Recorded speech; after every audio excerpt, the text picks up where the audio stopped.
Hi, I'm Brent Peterson. I'm the host of SpectrumWorld. I've got my notes. This is how I do. This is my first video. Let's give it a whirl. All right. Why SpectrumWorld and why am I here?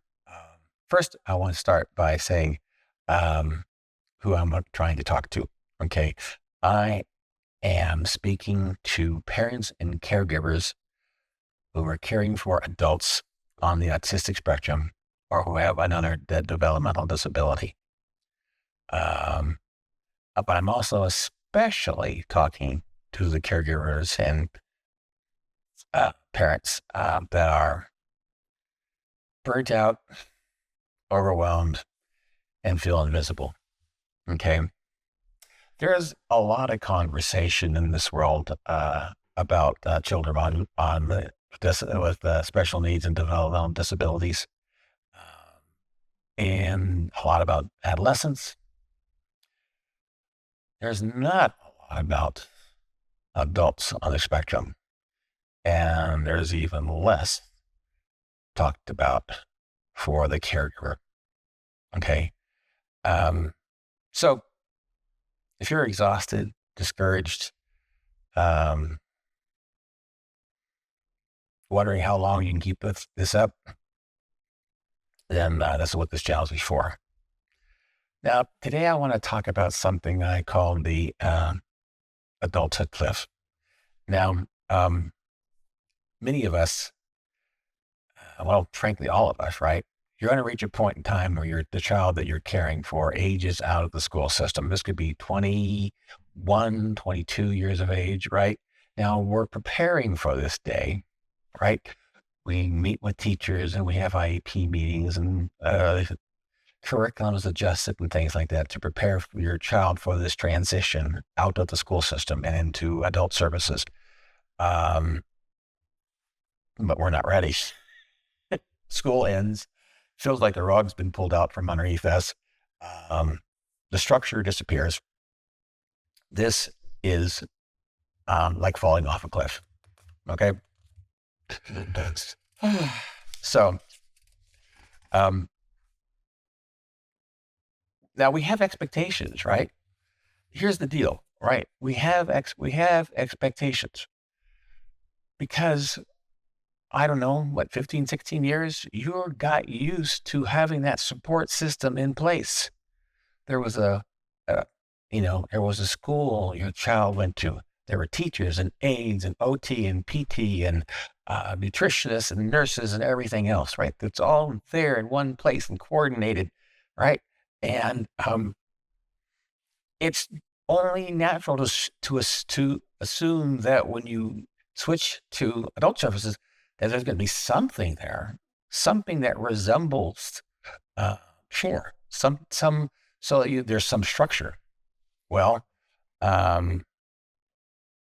often what we're just left with is silence and waiting lists.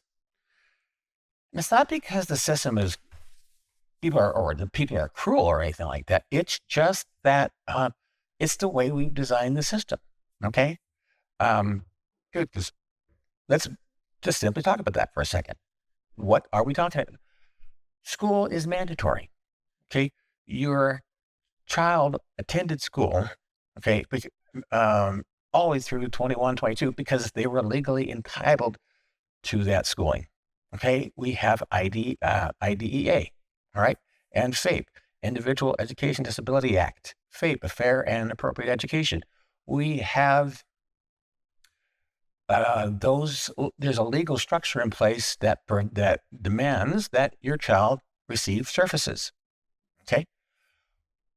When they age out of the system, there's no longer a legal structure.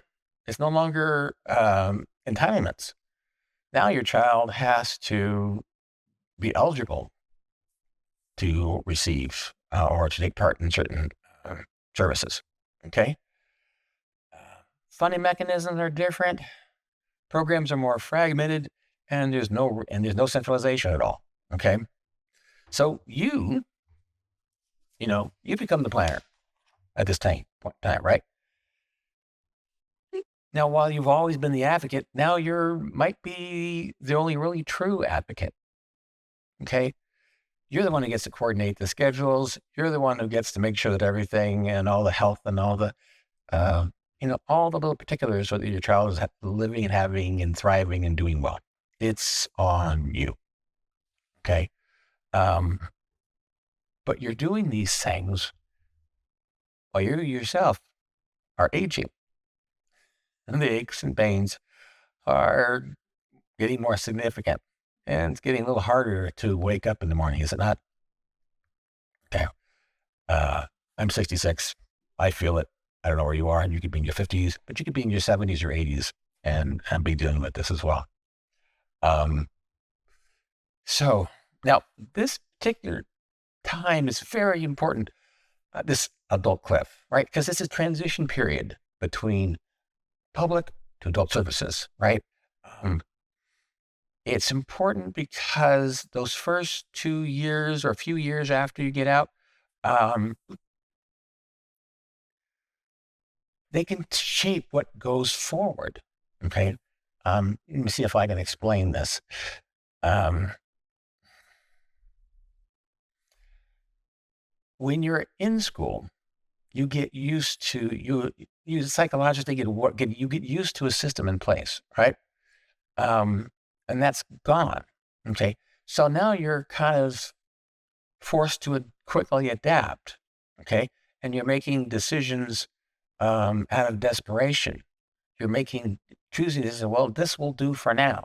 But the problem is making decisions under that mindset, this will do for now, often becomes what you always do. Okay.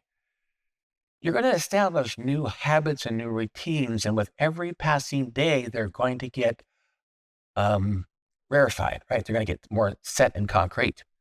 And we know how difficult it is for our children to deal with change, right? And you're going to be establishing a system and a routine based upon the services you're able to get into.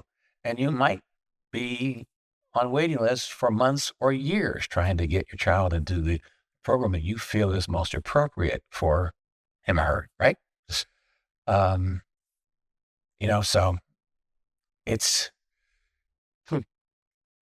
it's an important time because what I want you to do is I want you to create a different orientation so that you're not just surviving the way I did from day to day. I mean, if I'm completely honest, if my son, Charles, he's 25, um, if he was fed, if he was clothed, if he was housed, and he didn't hurt himself, that's a good day. That's a win for me, and that's a win for him, right? And that's the routine that we fell into. I was blessed with the fact that I could work at home, and I had a boss that basically said, as long as I got my work done, I'd be fine. So I had that flexibility. I know many of you don't. That's the problem, right? So you're desperate. You're trying to make everything work. You're relying on other family members and anything else and to get through the day. All right. So, and again, with every passing day, you're getting older. Okay. So what I'm trying to say is this is the perfect time for you to really kind of check yourself. So it's like, wait a minute, I can't just let myself get into a rut. I have to think 2 decades, 3 decades down the line and about what's going to happen. Okay. I have started this SpectrumWorld because I was in a car one day and I came to a conclusion sitting in traffic. All right. 2 questions. First, who will love my child after I'm gone? Where will they live after I'm gone? And you know what? That occurred to me. No city, no county, no state, and certainly not the federal government can answer that question. That's the responsibility that is on my shoulders. Those are the two questions I have to answer so that when my time comes, I can go in peace, knowing that I did my best. Now, I'm sure you also want to do your best. But I want to let you know that SpectrumWorld, we're not about quick fixes, okay? This is going to be a real place tackling significant problems. We're going to be honest and talking about long-term care and housing, but also how do we build sustainable care for ourselves as well? If no one's taking care of us, then how can we take care of our children? So this is about care that lasts, okay? So what I would like you to do is sign up and subscribe to SpectrumWorld and join me on this new adventure that I've started.